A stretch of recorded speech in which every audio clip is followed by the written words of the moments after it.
gentlemen, this is Dustin J. Markowitz coming to you, taped, as always, from the gym along the Colorado River, Laughlin, Nevada, bringing you yet another edition of Bowling Evolved. Joining me, as always, is one of the premier left-handers in PBA Tour history, a millionaire on the PBA Tour, and the guy that gets every single piece of hate mail ever sent into Bowling Evolved, the one, the only, Eric Forkel. Eric, how you doing tonight? I don't like hate mail. I'm doing great, buddy. How are you? Oh, not too bad. Other than the fact I almost bisected my finger this last week. Doing good. Look, if you're going to do it, don't just nick it. Take it off. Get rid of it. Don't just hack it and put a little dent in it. Cut it off. Get rid of it. Yeah. Had an unfortunate accident cutting some tile, so I've got a nice big chunk out of my left hand. But thankfully, no one that's worth anything bowls with their left hand, so I'm fine. So it's not a big deal. Wow, that's a little harsh. That's a tough one right there. I'm not going to go there. You're not going to dope me into it. Nope, I'm going to be a good guy. I'm not going to go down that road. I'm not going to stoop into that thing of the name calling and the left right. I'm going to rise above. I'm going to go above that, and I'm just going to pretend you didn't say that. Well, we should start a Twitter hashtag left-handers rule. That's it. That's right, and that's it. Remember, left-handed people are the only people in the right frame of mind. Keep that in mind. Well, it's been a pretty interesting week. Want to actually get into a topic that was brought up to me in a casual conversation by our last week's guest, Mr. Pharoah Williams. Pharoah had mentioned something that I really didn't realize, that this is actually the 30th anniversary of Glenn Allison shooting 900 at La Habra 300. It's hard to believe it's been 30 years. It's just, growing up, at that time, my father actually worked for La Habra at that time, and, I've always heard the stories about what went on that night, and I'm sure anyone that's a bowling fan that's listening to the show knows about Glenn Allison. If you haven't, 1982, Glenn shot 900 using a conventional ball, back in the day, just an incredible feat, and they never sanctioned it, which, Eric, let me ask you a question. You were bowling at that time. When you heard about this 900 series, what was your reaction? Wow, I obviously it was quite amazing, and it was just something you wouldn't even think possible, especially at that time. But back then there was no resin bowling balls. I believe he did it with a yellow dot. I'm almost sure it was a yellow dot, a bleeder or something like that. There wasn't the high-end bowling balls. It was a different situation. And I know the scores were really not that good that evening. He definitely was high on his pair, but the scores in general were very low. And I don't know if he did it on the first shift or the second shift. I almost think it was the second shift. I believe it was second shift, yeah. Yeah, I was only 22 back then, so, I was just a kid. I don't remember exactly how it all went down. I just remember the headline back in the Pacific Bowler and the Bowling News, which back in the day were two very prominent bowling papers in Southern California. It was splashed all over there, waiting for you at the time it was ABC approval, and they had such a thing to go through, and of course they wound up turning it down, and obviously if it would have happened nowadays, they definitely would not turn it down. But back then they had, I guess, different ways of checking the lanes, different people, different everything, and I'm sure there was a couple of things happened that, they just didn't want it to beat a previous record, which I think might have been Ollie Brandt, or Ollie Brandt had like 890 or something like that, and I think there was some politics there that didn't want anyone to break that guy's record, and especially somebody from Southern California, even though, it was Glenn Allison. I think there was some politics involved. And I don't think it had anything, I don't think it had a lot to do with whether it was legitimate lane conditions. I think it was mostly political. And I'm not 100% sure, but something tells me there's a lot of politics involved on that. Well, it just amazes me, too. Here we are 30 years later, and here's a guy, Pharoah Williams, relatively younger bowler, talking to me about the Glenn Allison story. And obviously I know about the Glenn Allison story as well, as do a lot of bowlers. And it just amazes me that, you've got guys out there that I'm not saying they didn't deserve their 900 rings, but it would seem to me that if there was a true legitimate 900 series, that it was Glenn Allison's. I mean, Eric, should the then ABC, now USBC, recognize that 900? Well, of course they should, but I don't know. I don't think they will, but of course they should. And I think a few years back, or maybe so many years ago, I think there was a couple of people suggested or brought that, you really need to go back into this and find a way to give him this honor. And as far as I know, they never did. They tried to rehash it and go through it, and they still didn't agree on it. So I really do think it was political, and maybe there is still some political things to it. There's something, like they used to say, there's something rotten in Denmark. I mean, that's just a term. I think there's something rotten in that area. There's something going on that nobody will ever know, some weird thing that they did not want him to be recognized for that 900 at that time, because I think it has something to do with that other score. I really do. I just have a feeling.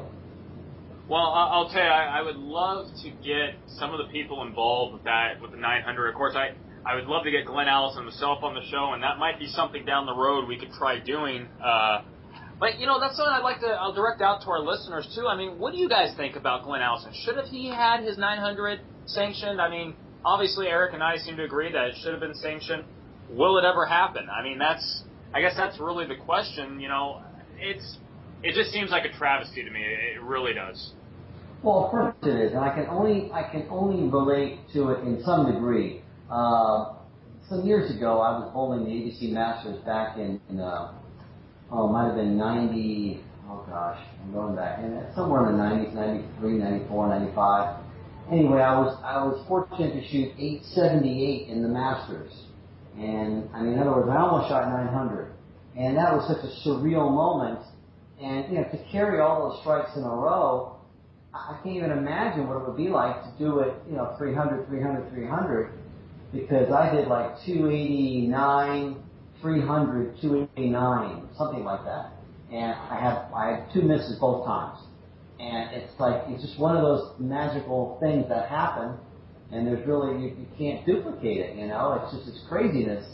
And I can't even imagine, and that was in a match, with two people. I can't even imagine with, probably when Glenn did it, there were 5-man teams, so obviously there's 10 people on the pair, there's time in between shots, and obviously knowing Glenn, maybe a couple Crown Royals in between shots, and those, I'm sure there was a little bit of alcohol flowing, might have kept you loose, who knows, probably, but the point is, it's a different rhythm, it's a different tempo, and it's just unbelievable that you can do it. Everything's just got to be right. And I know, you could flush the pocket and get 9 on a heartbeat. But back then, you didn't have resin balls, so balls, when they went into the pocket, they didn't really snap into the pocket. And to me, they just kind of laid up there, or it was a kind of a fallback shot, or the ball just broke ever so slightly in the back of the lane. Glenn was pretty much a stroker, definitely a great bowler, Hall of Fame bowler. But he was, he wasn't a power player, at least when I can remember watching video, film of him bowling. He's a great shooter, he's a great bowler. But you didn't see the big snap at the back of the lane like you see with today's resin balls, which I think a lot of times creates bad carry. The balls overreact. You see solid 9s, solid 8s, solid 10s. You see all kinds of solid stuff on the back of the row. Balls go through the pins differently than they did 30 years ago. So, that to me was a magical moment, and it's a shame that it was never recognized. I guess that brings up one other kind of interesting point, too. We've had, I don't have the numbers in front of me, but several 900 sanctioned at this point. And, there's a ton. I know that the one kid, Robert, was it Mushtar? Yes. Doing it unopposed, without anyone around, or whatever the case is. He did it twice. Twice. Supposedly did it twice. Yeah, and does that take away from the legitimacy of bowling? That kind of... Yeah, of course. Think about it. To do it once is remarkable. What are the odds of doing it twice? I think you got a better chance getting struck by lightning. I just can't... I can't even... To carry 36 in a row once, and then you're going to do it again? I don't know. Like I said, a round ball striking 10 round objects and it's going to strike 36 times in a row. I mean, throw by. If you plug throw by in, he's going to ring a pin somewhere along the line. I mean, really, when you think about it, it's really amazing. Like I said, I can imagine it once. Okay, that's a miracle. I can't even imagine it twice. That's why to me, I don't see how it's possible. I guess it was possible, but I just find it so hard to believe. I mean, you can make the lane super easy. I mean, you can wall them up and do it. You can put a funnel to the pocket, but those pins have still got to carry. I mean, you know and I know, you can make the lanes really simple, but you still have to carry. And if you could ring a pin at any time in any way. How do you carry, 72 in a row, basically? 36, and then so much long down the road, you do another 36 bagger? I'm sorry, that's just really out of this world. Obviously, I guess it's possible, but I think it's really unlikely. I just think it's almost a joke. But by the way, that was a joke going around for a long time with him. They definitely made a mockery out of him and that whole thing. It was very controversial, and it's not the kid's fault. And the kid does throw a really strong ball. I saw some video on him. He throws quite the ball. He's got a big hand. Throws a lot of revs, a lot of ball. And you're like, wow, it's a very powerful strike ball. Very possible. But once, all right. Twice? Oh my God, that's just crazy. That's crazy. And then I know when he actually went to perform on some tournament levels, he just was nowhere near. Nowhere near. No, absolutely not. Because, I mean, obviously, when you're shooting scores like that, you're not bowling on a flat condition. You're bowling on a soft lane. I don't care who you are. When you're striking a lot, the lane, you've got a little hold, you've got some swing, you've got area. You've got friction in the right places. That's just the way it is. Carry contest. That's what. And whoever strikes the most, okay. That's just a different version of bowling. You want to make the lane more challenging, put out a more difficult pattern or a U.S. Open pattern or something really hard. Unfortunately, that same person might not average 200. That to me is really where this sport or game, in other words, you could look like 250 at one moment, and then they go out there and they change those lanes, and you're the same athlete / bowler with that same ball, and now you're having a hard time averaging 200. So did your skills just go away in those 10 minutes, or does the lane condition help and make you that much better of a bowler? And should that create, is that, you don't see that in a lot of these other sports. That basket is always 10 feet high, and that free throw line is always 15 feet away. The joke used to always be, if I'm a great free throw shooter and I live in the United States, I can go to China and I can still be a great free throw shooter. If I'm a great bowler in one bowling center and I average 240 there, I can go to the next bowling center and they put out a tough shot. I might not average 200. And does that mean you're a great athlete and you're a great bowler? Or do those conditions take and elevate your level of bowling? And you're getting help and you're being aided by this condition. So then doesn't that make it more of a game than a sport? Well, here's your hate mail. There's the hate mail coming at me. But that's my point. See, that's what ruins it for me. I mean, it's LeBron James, the best basketball player on the planet. And he's great. And you know what? He's great in the NBA. He's great in the Olympics. He's great in Europe. He's great in the United States. Why is he great? That basket's 10 feet. He's the same person playing, and his skills are fantastic, and they can't change his skills. Now, if he was a bowler, he could look like the greatest bowler one day, or he could look like an absolute nobody the next day. That's the problem. That's what to me hurts it as a sport. That makes it more of to me, a very difficult game. And I know I harp on this, and I know I get beat up on this, but that's what I'm getting at. These are the things that drive me nuts. Because you know what? Bowlers want this thing legitimized, or they want to be made to make it something special. But look at all these things that come into play. Handicap, people get handicapped, sandbaggers, I know we touched on that before, and all these lane conditions that make you look wonderful and great, and then the same person could look like an absolute idiot out there. Sure. And you don't get that with these other sports. The guy, the sprinter, the world record guy, Bolt. Yeah. Well, he's fast. He's really fast. And guess what? He's fast in England, and he'd be fast here in the United States. He'd be fast in both places. And he'd be great. And his greatness would come forward. Why? Because he's a true athlete in a true sport.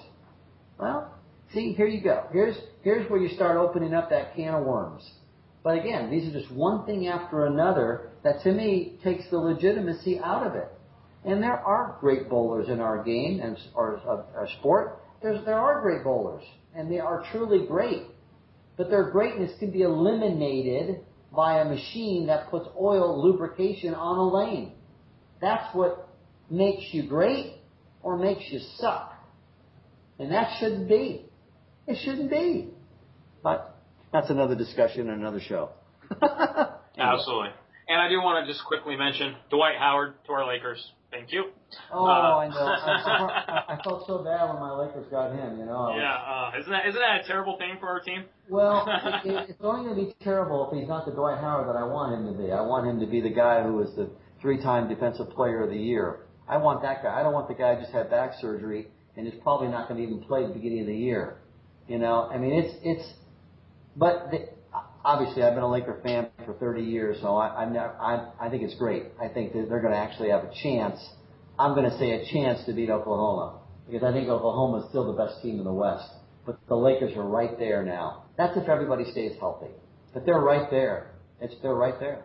It's the one thing I always tell people. Lakers have always been the team. You buy a great team, we buy a better team, and that's kind of how it's just true. They've had almost every great center that's played the game. The only one they didn't have was Bill Russell. But they've had every great center.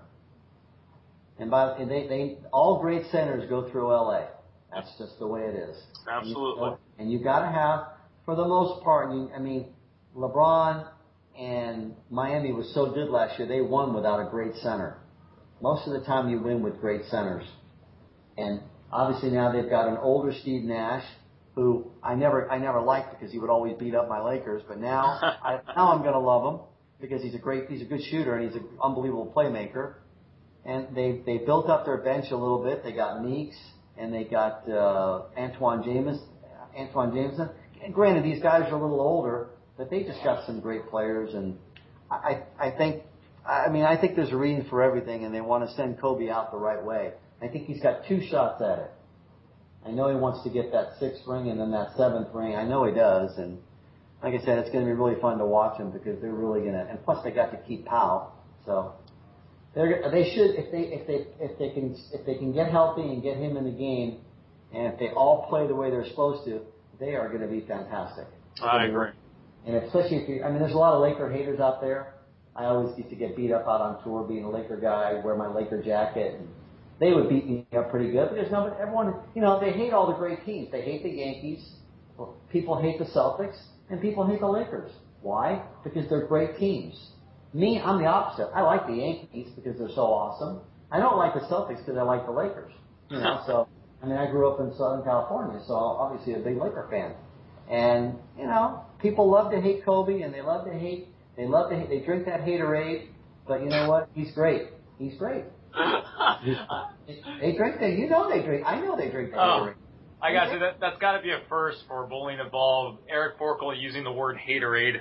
That's right. They drink the haterade when it comes to the Lakers. I've been listening to it forever. I used to have to defend them out on tour all the time. I'd get beat up, but that's okay. That's all right. Well, Bowling Evolved has turned into Basketball Evolved, but that's okay. That's going to take us into our mailbag this week, and as always, I want to thank all of our listeners for writing in. We love reading all of your comments, and of course, if you haven't done it yet, please check us out on Facebook at facebook.com/Bowling Evolved, or of course, you can email us at bowlingevolved@gmail.com. We love reading your comments, questions, ideas. Of course, all the hate mail you direct to Eric, I mean, that's always a great thing. Oh, yeah, it's great. Thanks. Great, thanks.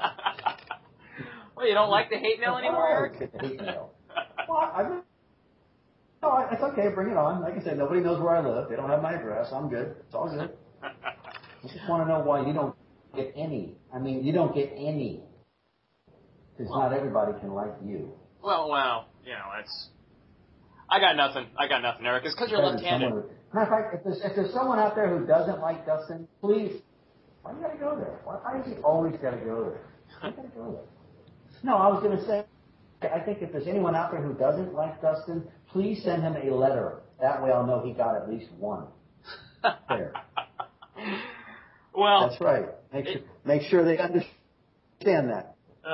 I don't think I want you to put that out there. I don't think there's a lot of people that like me in this world. It's kind of scary, actually. I'll just have somebody write a hate mail even though they don't even hate you. How's that? No, I can live with that. Well, anyway, getting into the mailbag this week, we had a very interesting letter come in from a gentleman named Manny DeVargas. Manny wrote in, guys, love the show. I did have a question, though, about the game/sport as far as women's bowling goes. What do you think the state of women's bowling is today? I think this is something we've touched base on a little bit, Eric, and it's a very interesting question, one that I don't think I'm definitely geared up to answer. Well, it's a great question, you know, and all I would say is, Manny, we've got somebody who's going to be on the show tonight, and she will explain to you exactly where women's bowling is. It may not all be pretty, but I know she'll give you the truth. Absolutely. I'd like to take this time to introduce our very special guest. She was the 2011 Senior Queens Champion. She's the founder of the Women's Bowling Alliance, member of the California United States Bowling Congress Hall of Fame. Really, if you look up the word liaison in the dictionary, her face is next to it for women's bowling and bowling in general. Ladies and gentlemen, the one, the only, Paula Vidad. Paula, thank you so much for being with us tonight. Well, thank you, Dustin and Eric. It's a pleasure to be with you. Paula, great to have you on our show. Well, Paula, let me start here, just going right off of Manny's question. What is the state of women's bowling today? Well, unfortunately, Dustin, it's in a very sad state. There are only 2 tournaments that the women have to bowl, and that's the U.S. Open and the Queens Tournament. And yes, they are great tournaments, but in comparison to the men's tour or men's bowling, it's quite few pickings there that only you can't bowl anything else. We don't even have any type of regional program going on. So that's what the Women's Bowling Alliance was formed. And the reason I formed it was because we lost the California State Queens Tournament, which has been historically the best tournament for us in California. And then now all of a sudden we didn't have that. So the Tri-State Tournament was born, which was California, Nevada, and Arizona. And that was 2 years ago. No, actually last year, last October.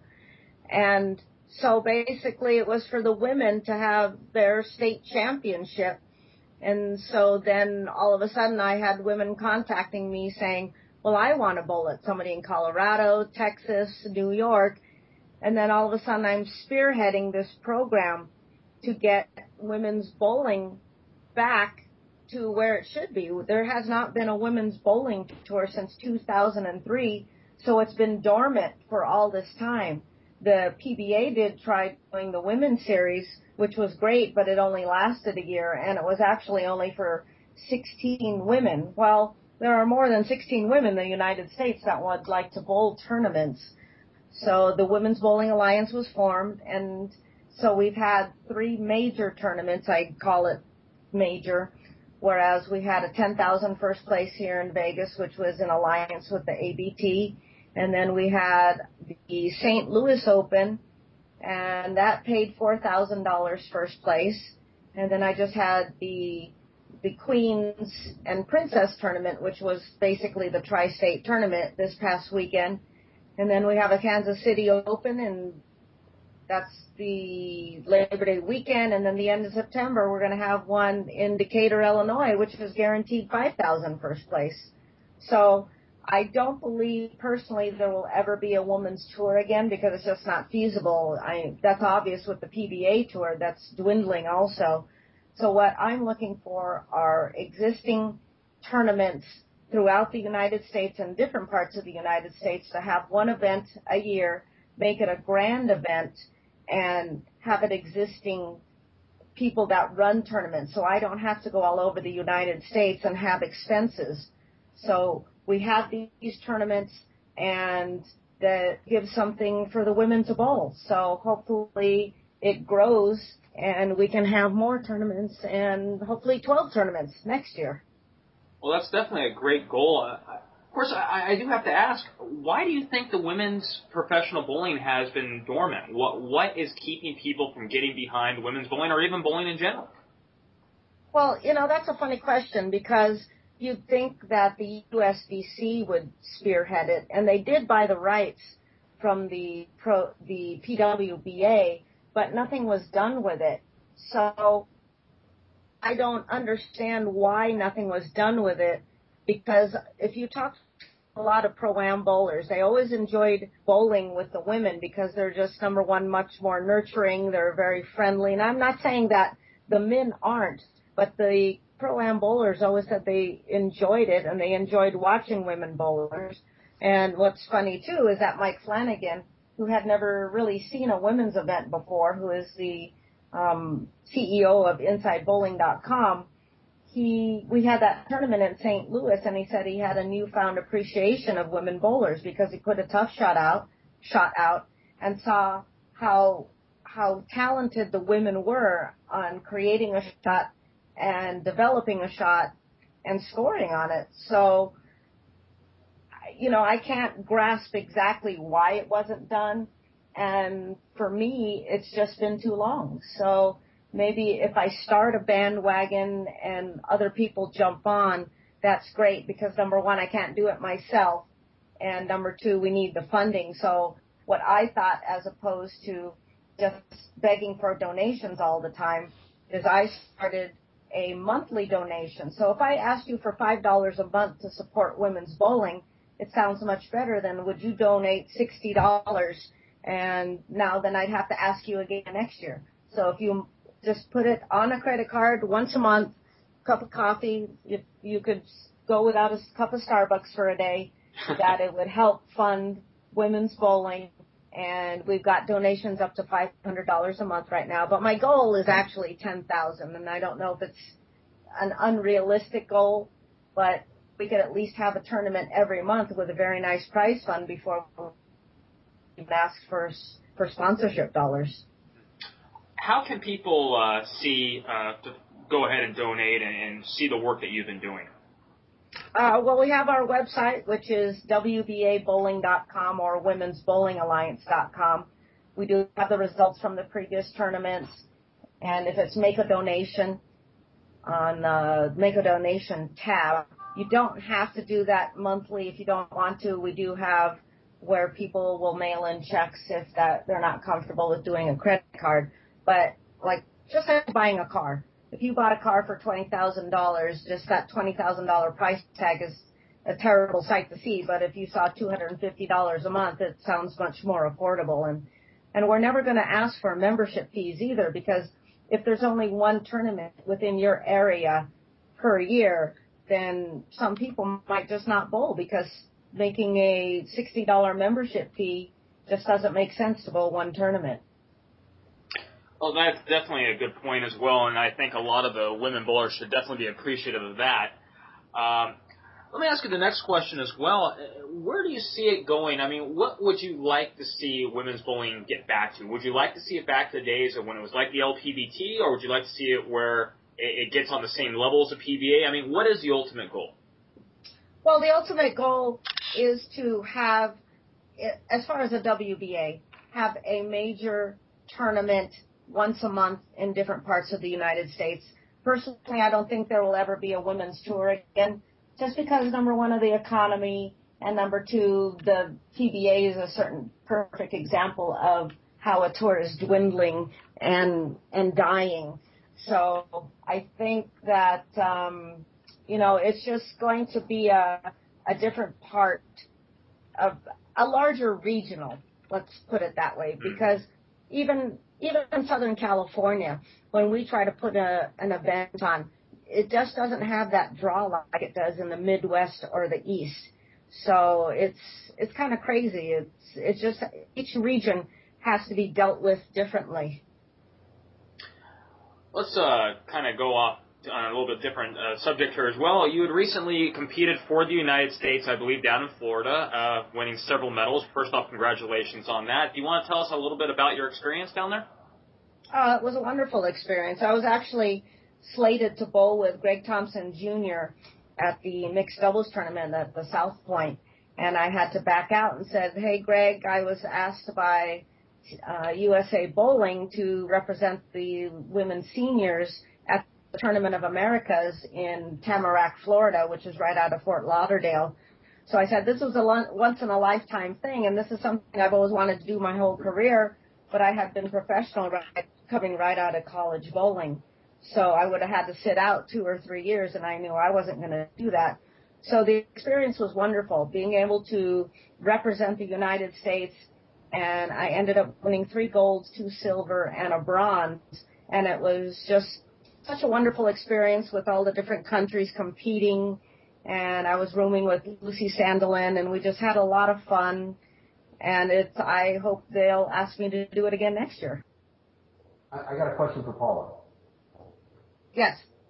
My question is, when you won those medals down in Florida at the games, when they give you the gold medal, do they play the national anthem? No, but they do it just like they set up the flags. They present the bronze, the silver, and the gold medals to you, and then, of course, they take all the pictures. So they do all the same things except for playing the anthem, because there are quite a few medals that they have to hand out, and there were some time constraints. But I could just play the anthem in my head. It's the same thing. Yeah, I understand. I always thought that was a cool thing.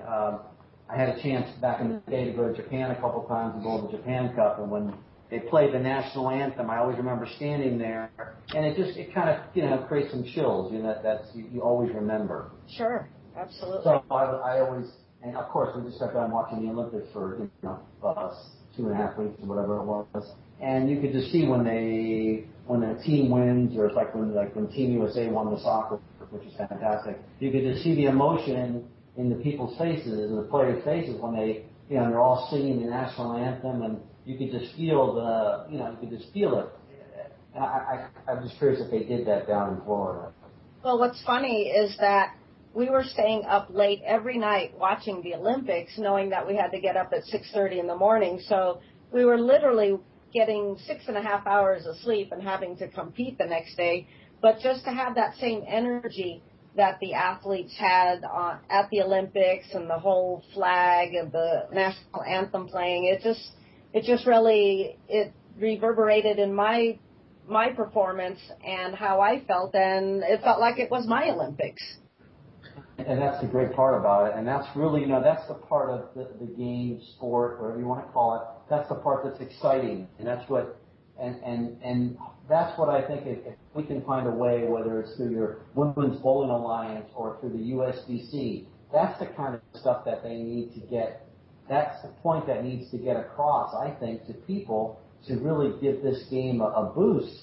They need to show that side of the game, instead of all they do is concentrate on the recreation, the birthday parties, and all that kind of stuff. And I know they have to have that, but that's the part that I wish it would become more to the forefront, is that part of the game, or the sport of going and competing like you did down in Florida, and taking that feel of the concept of the Olympics. That to me is what would take this game, sport, to a higher level. And hopefully, through your hard work in the Women's Bowling Alliance, trying to bring women's bowling back to the forefront, where it should be. There's so many talented women bowlers, and you've got the women's part of the USBC. There's a lot of women bowlers. Last time I checked, there's tons of women bowlers, and I know they go bowl the Queens, and I know they bowl the women's tournament every year. Maybe this will start a fire in the collegiate ranks for all those women coming out of college. They got no place to go. I mean, this is the perfect place to go. So I'm really kind of hoping, and I'm sure Dustin is as well, that somebody would feel somebody with a lot of money, let's say, or someone who could, or some company or somebody would want to get behind this thing and really help push it. I mean, I can't believe that the USBC won't help. I cannot understand why the USBC won't get involved with the Women's Bowling Alliance and somehow get together and figure out a way to make this thing stronger for everybody. You know, Eric, I have to agree with you, and I do agree with what you're saying. And Paula, I'm gonna direct this question to you as well. You know, I'll be honest when I say I'm of the belief that USBC is not doing enough to solidify bowling as a competitive sport as far as on the international level and giving it the respect it needs. Do you feel USBC is doing enough, or would you like to see something else being done, especially not just necessarily women's bowling, but bowling in general? Well, you know what? The USBC has, I think they've become so big that they've spread all of their resources too far and too wide and too thin and can't seem to concentrate on certain things. But as far as the Olympics, what I was told is that the USOC already knows the Olympic Committee, the International Olympic Committee, already knows how much the United States wants to have the Olympics, the bowling in the Olympics, but I'm told that it's the smaller countries that need to help promote, like the Malaysias, Japan, not small nations, but other countries that don't have as much strength as we do as far as the International Olympic Committee. So, I mean, we've been pushing it for so long, but now we need all these other countries to do the same. So, you know, maybe that's how curling and badminton got into the Olympics. So, exactly, why is baseball not in the Olympics anymore? It's because we weren't going to send our top athletes. So, I mean, that's a whole big question as far as that's concerned. But the USBC, I think their main concerns are on the state and the city level, and that's where they put their resources. And like I said, it's too big to be putting all the other resources into just certain things. So just like the USBC does not support the PBA because the PBA is off on its own, and maybe they have that same mindset that if there's a women's tour, that they would be off on their own too, and they wouldn't have any type of control. So, but if the USBC were the ones to spearhead it, I mean, why would they buy the rights of the former PWBA for whatever amount, let's say it was $250,000, and not do one thing with it? Did they intentionally do that to kill it? So, we just don't know. Well, that does bring up a pretty interesting question there. If they're willing to spend that kind of money to buy something, why would you not promote it? What, women don't bowl anymore? Of course they bowl. And why not promote it? Why not do something for it? Like I said, there's no reason, at least, I should say it again, there are reasons, which of course I don't know, but there's got to be something going on why they don't feel the need to get behind women's bowling like they used to. I remember I used to enjoy watching it on TV. It was on ESPN. It was fantastic. Just like the men's seniors were on. You know, I mean, there's a niche for all these categories, and for some reason now those have all gone away, and that's all. You know, that's all part of the steady decline of the game or sport that we love, and it's really sad. Right, and I'm not blaming the USBC or anything, because we have to work in conjunction with them if it was to ever grow the sport again. You know, we can't have all these different factions going against each other, you know, like the BPAA against the USBC, and, you know, the Women's Bowling Alliance. They can't be all separate factions. They have to work together and move forward. And I think that's one of the problems that in the past, you know, how the BPAA used to want to be the power monger of the two, and then the USBC wanted to be number one, and now they're joint. And I think that's what needs to happen with everything, not fight with the PBA. And if the women were to come back, you work in conjunction with them. We can't burn any bridges. We have to work together And that's where I'm spearheading this, but I'm not trying to make it an elite thing where it's on its own. I have constant conversations with Neil Stremmel and Brian Whitman, and Brian Whitman was even looking to have one of our WBA events have a triple crown, just like the senior women have a triple crown now. Golden Ladies, the U.S. Open, and the senior queens, and then now we have a bonus.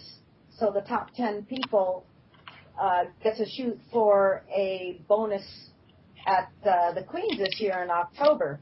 So Brian Whitman was showing some interest in having a 49 and under triple crown. So that's actually a good sign that the USBC is recognizing the Women's Bowling Alliance, that we are a force and we're to be reckoned with, and watch out because we're going to only get bigger and better. Absolutely. I really sincerely hope that everything you're doing, Paula, does come to fruition. I think that the WBA is really a great concept. I think that bowling in general needs a women's tour, and it needs people like yourself going out there and spearheading. So on behalf of at least myself, and I'm sure a lot of bowlers out there, thank you very much for all your hard work. Oh, thank you. It's a labor of love. It's a sport that I've been involved with since I was 10 years old. My whole family bowled, and I had a collegiate career. They put me through school. I mean, how can you deny a sport that puts you through school? And it's just been a part of my whole life, and now I feel like giving back, even though I'm still competing, that I want to see it grow for these girls that are coming out of college and young women, that giving them something to compete, and the seniors too. Yeah. Well, I really hope it does work. And now, Paula, if you mind sticking around for one final question, I do want to ask you one more based on something Eric and I were talking about a little bit earlier today. Now, obviously, you're from California, member of the California Hall of Fame. I'm sure you have an opinion on Glenn Allison. Should Glenn Allison's 900 be sanctioned? Absolutely. That is the most ultimate 900 that has ever been bowled, and he threw it with a conventional bowling ball. I've gone down to La Habra 300 lanes quite a few times, looked at the scores that were actually bowled with him. They were, I think 562 was high on that pair with him, other than his 900. And, compared to how the USBC sanctions lanes now, in comparison to what they did back in the day, there is no reason that Glenn Allison should not be recognized for what he did back when it was so much tougher to shoot a 300 as opposed to it is now. Very well put, Paula. I think that's definitely going to be an argument that is going to continue on. But I want to say on behalf of everyone that listens to our show, and Eric, I want to say thank you very much for joining us tonight. Hopefully you'll be willing to come back on our show again, because we'd love to hear how things are going down the road with the WBA and women's bowling in general. My pleasure, and I'd be honored to be on your show once again. Well, Eric, it's really was great to have Paul on the show. It's really some interesting opinions, not only on women's bowling, but of course also on the Glenn Allison thing that we talked about earlier. And I really hope she's successful. I really do. I wish women's bowling was back. Well, of course. I mean, she's terrific in that area. Like I said, I've been following her. I've been watching what she's been trying to do with this bowling, and she's got a lot of passion, and she does it because it's kind of like a labor of love. I can tell she loves it, and she'd like to, push it back up there again, and get women's professional bowling back on the map. And you heard what she said, that she doesn't expect there ever to be a ladies' tour again. That's kind of depressing. That's a little sad. I mean, you never like to say never, but maybe there might be a different version of it or something a little different. Like I said, it takes the right people at the right place pushing the right buttons to get it back on the air. And I think people would watch. I mean, I would hope people would want to watch, because I think people can appreciate watching women bowl, because I think it's easier to watch.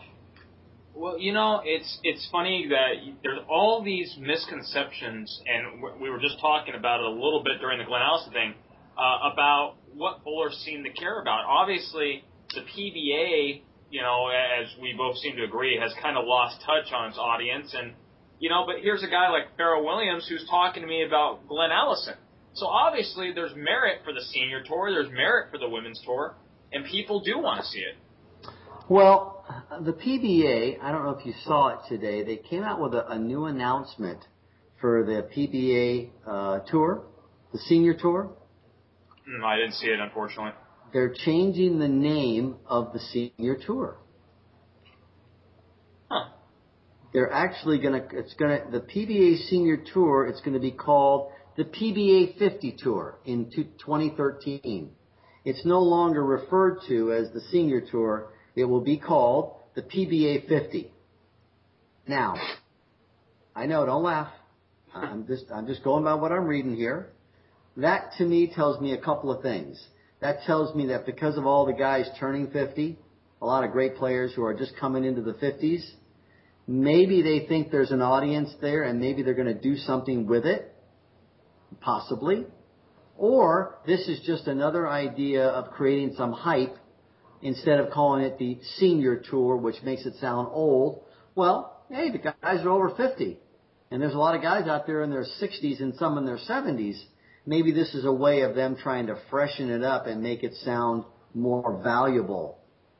And maybe, and also maybe there's something that they're going to try to do with it and actually make it valuable to actually go bowl on the senior tour.